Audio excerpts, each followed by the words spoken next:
This is my pet project. I'm so excited as a member of the Virginia Master Naturalist and also as a Poetry Society of Virginia member. I thought, what a great way to bring poetry to one of my very favorite places, the Dahlgren Railroad Heritage Trail. So poetry on the trail. And I cherry-picked my very favorite section of my very favorite trail. This is the wetlands area. Yeah. These are all beaver-made wetlands. This used to be a field with just a stream. And you can see how it's flooded and over the years has just transformed into this incredible wetlands that is home to so much interesting wildlife and plants. And I think it's just so cool that we have this here in King George County in the Fredericksburg area. So I wanted to invite more people to know about it. And a lot of people already know about the trail. We have races here on the trail. Lots of people come out and bike ride or walk their dogs. And I thought, well, but we have these fabulous benches here that I think they were a scout project. And I thought, well, we could utilize the benches, put some poetry here, and invite people to just kind of hang out. Well, I think the best way to describe it is the poems that were selected are really in conversation with each bench location. And it just worked out so well that we had great nature poems that really help you get a little bit deeper into the specific area of each bench. So I was very happy, very, very happy about that. In fact, this one, let me see, you just get your camera. It's so cool the way this works.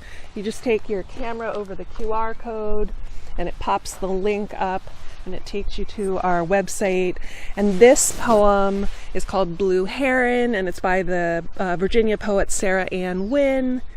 And so you have access to the poem and the poet's information. And then the Master Naturalist group in our area, the Central Rappahannock Master Naturalists, we put together some natural points of interest for this particular bench site. Yeah. So that's really cool. We talk about the painted turtles you'll see laying in the logs. We just saw some earlier, didn't we? They're all over the place. Yeah, they are. And the spatterdock, which are these sort of arrow-shaped leaves that are sticking up, kind of like lilies, sometimes known as, I think, cow lily. You can just barely make out the yellow, they're sort of globe-shaped blossoms. Yeah. So, I mean, that's like all over.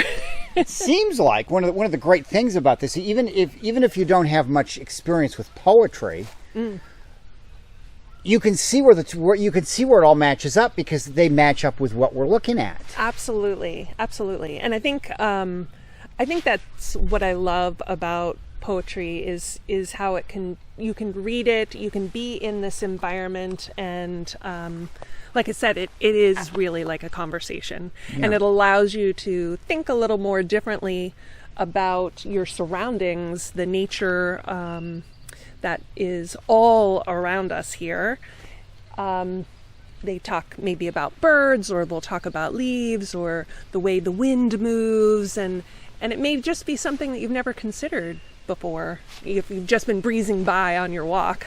Yes, and the other thing, and this is such a great place because the scenery here is just, it's so spectacular. It really is. And I think the poetry offers you an excuse to stop and pause. You know, you're reading, you're thinking about the poem, and as you're doing that, then you can kind of expand your consciousness a little bit and look around. And you know, I was showing you and the Master Naturalist information at the bottom of each site will help guide you. But you know, there's pawpaws to the bench, to the left of the bench. There's May apples here that are in bloom, all of which is so cool. And each time you visit during the seasons, it's going to be a little bit different.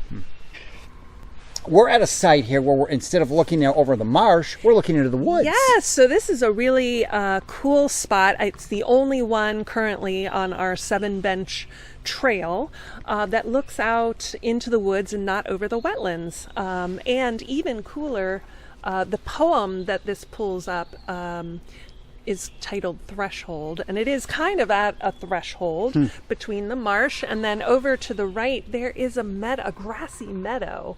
You can't really see it because the trees are in leaf, but in the winter and the early spring you can see through to the meadow there.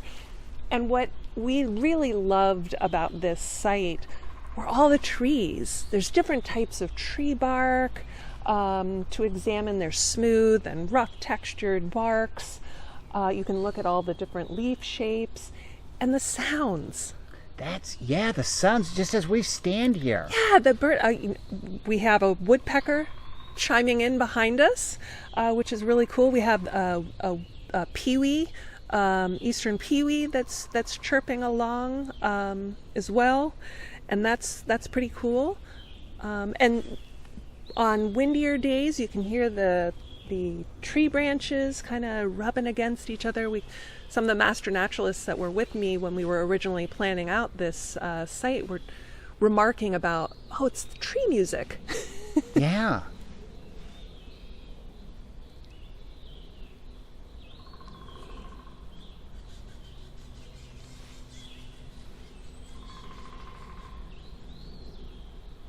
It's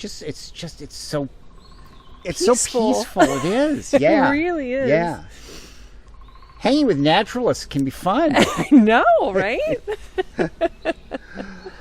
So if people want to find out more about this, yeah, what's the best way to do that? So you can go to our website, which is poetryonthetrail.org, and that website will tell you it'll give you directions to where the trail is located, where to park. It talks about the string of benches, how to use the QR codes. There's a little tutorial that you can find on the website as well if you're unfamiliar with QR codes. And any further questions, there is a contact us section, and you'll reach me. This is such a treasure. Thank you for adding to it, because this really does just add so many more layers to this. That was the hope. Thank you for coming out and experiencing this with me. I mean, I love it. Any excuse to come out here, I love it. You invite me back, I'll come. We're on.